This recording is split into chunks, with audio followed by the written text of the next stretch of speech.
విశాఖ జిల్లా భీమిలిలో ఎన్నికల ప్రచారాన్ని స్పీడప్ చేశారు వైసీపీ అభ్యర్థి ముత్తంశెట్టి శ్రీనివాస్.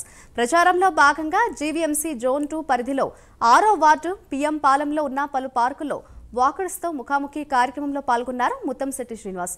ఈ సందర్భంగా 50 మందికి పైగా యువత పార్టీలో చేరారు.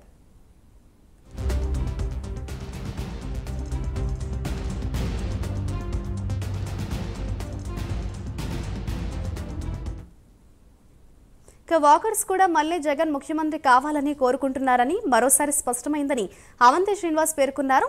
భీమిలిలో అత్యధిక మెజార్టీతో గెలిచి జగన్ కు బహుమతిగా ఇస్తానని అన్నారు. మన జీవీఎంసీ పరిధిలో ఉన్నటువంటి ఈ పార్క్స్ విజిట్ చేయడం, ఆ వాకర్స్ తోటి సండే మార్నింగ్ చిట్ చాట్ చేయడం జరిగింది. ఈ నగరం అభివృద్ధి గురించి, ఈ పార్కుల గురించి ఎలా చేయాలి, ఏం చేయాలి అనేది మరి వాళ్ళు చాలా మంచి అమూల్యమైన సలహాలు, సూచనలు ఇచ్చారు. చాలామంది విద్యావంతులు, మేధావులు, రిటైర్డ్ పీపుల్ ఉన్నారు.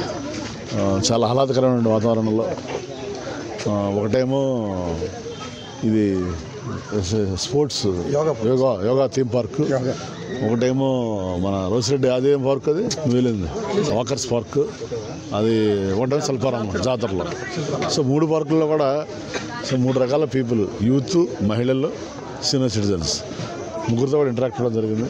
They are overwhelming, they are very happy with the facilities are provided by the government of Andhra Pradesh, especially by our honourable chief minister Shri YS Jagan Reddy garu. అలాగే మరి మెయింటెనెన్స్ కూడా చాలా బాగుందని చెప్పారు. తర్వాత మళ్ళీ వారు జగన్మోహన్ రెడ్డి గారి నాయకత్వం రావాలి, వస్తే విశాఖపట్నం క్యాపిటల్ అవుతుంది, అయితే మరింత అభివృద్ధి చెందుతుంది. ఎందుకంటే వీవీఐపీ వచ్చి సిటీలో ఉంటే అక్కడ ఉండే ఫెసిలిటీస్ అన్నీ కూడా చాలా హై స్టాండర్డ్లో ఉంటాయి. డ్రింకింగ్ వాటర్ కానీ, పవర్ కానీ, శానిటేషన్ కానీ, స్ట్రీట్ లైట్స్ కానీ, సేఫ్టీ అండ్ సెక్యూరిటీ కానీ, అలా డెవలప్మెంట్ ఆస్పెక్ట్ కానీ, ఇవన్నీ కూడా. కాబట్టి చాలా రాంగ్ అది. ఎడ్యుకేటెడ్ పీపుల్ ఏదో జగన్ గారికి అంతగా స్వరగలేదని చెప్పేది ఒక మీడియా ప్రచారమే. కానీ రియల్గా చాలామంది మెజారిటీ ఆఫ్ ది పీపుల్, డెమోక్రసీలో ఎవరు 100% ఉండదు, కానీ మెజారిటీ 3/4 ఆఫ్ ది పీపుల్ మరి అవన్నీ జగన్మోహన్ రెడ్డి నాయకత్వాన్ని కోరుకుంటున్నారు. తప్పనిసరిగా జగన్ గారు మళ్ళీ ముఖ్యమంత్రి అవ్వడం గ్యారంటీ. ఆయన ముఖ్యమంత్రి అయిన మళ్ళీ అలా ఇక్కడ భీమిలిలో కూడా గతంలో వచ్చే మెజార్టీ కూడా ఎక్కువ మెజార్టీ గెలిచి మళ్ళీ ఎమ్మెల్యేగా విజయం సాధించి భీమిలి సీటు వారు బహుమతికి ఇస్తారని తెలియజేసుకుంటూ సెలవు తీసుకుంటున్నాం.